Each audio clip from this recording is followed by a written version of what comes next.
Hi, I'm Grandpa Gerber, and I'm glad you're here. In our last session, we talked about insulin resistance, how insulin works with glucose, and what it looks like when it doesn't work so well. I started my journey with education and research, and I wanted to share with you a book tonight that I picked up that helped me in my fight against insulin resistance. The book is called Why We Get Sick by Dr. Benjamin Bikman. If you want to gain some real scientific knowledge and arm yourself to fight against insulin resistance and chronic illnesses that associate with insulin resistance, I highly recommend this book as your first read. I want to start a series of value videos that briefly goes over each chapter of this book. The first chapter is the introduction, of course, which includes an insulin quiz just within the first couple pages. And it helps determine if maybe you're insulin resistant. You know, according to the World Health Organization, almost 500 million people have diabetes. But it's no wonder, since roughly 40% of adults worldwide are considered overweight or obese. The not so surprising fact is that to varying degrees, it has been proven scientifically that insulin resistance is the root cause of most of our chronic illnesses. The problem is global in nature.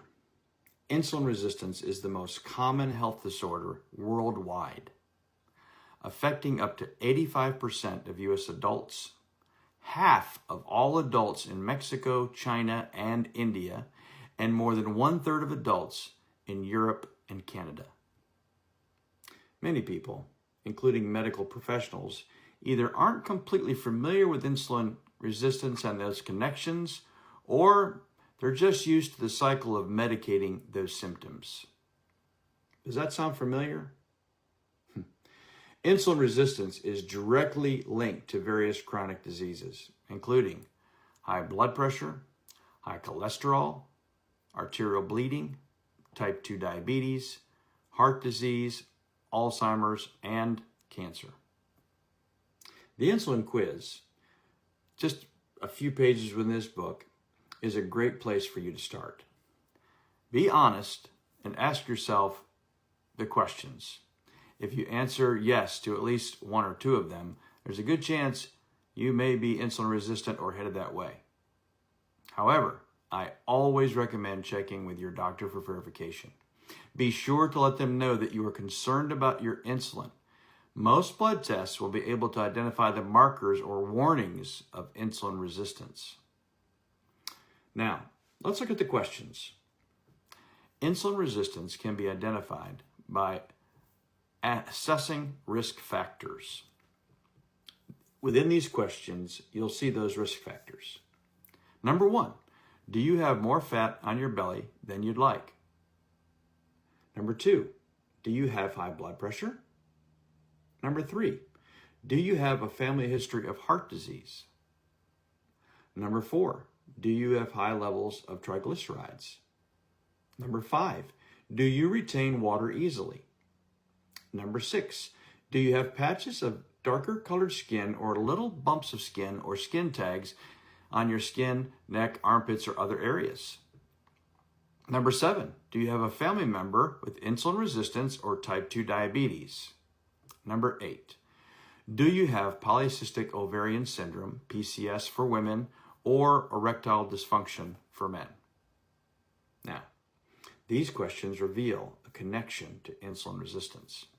If you answered yes to any 2 questions or more, you may very well have it. It's important to know that these questions are just a place to start.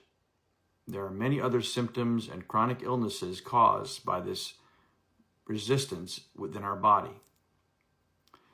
Insulin resistance can be prevented, and it can be reversed through simple lifestyle changes without the need for prescriptions. Purpose and structure of this book is simple. It's structured into 3 parts: the problem of insulin resistance, its causes, and the solution to fight insulin resistance. Very simple. The author's purpose was to familiarize the readers with insulin resistance, its links to chronic diseases, and what can be done about it. It's that simple. 3 parts. But I'd recommend not skipping over any of them. This is a great book, and it's a great read. And there's some other books that I'll share with you. But you need to arm yourself with knowledge. You need to do your own research. And that's what this video is about, to encourage you to do that. Don't just listen to someone else. Figure it out on your own. But also, if you're on medications, do not stop unless you talk to your doctor. That's very important. I appreciate you. I appreciate the time you spent with me this evening, and let's keep adding value to each other's lives.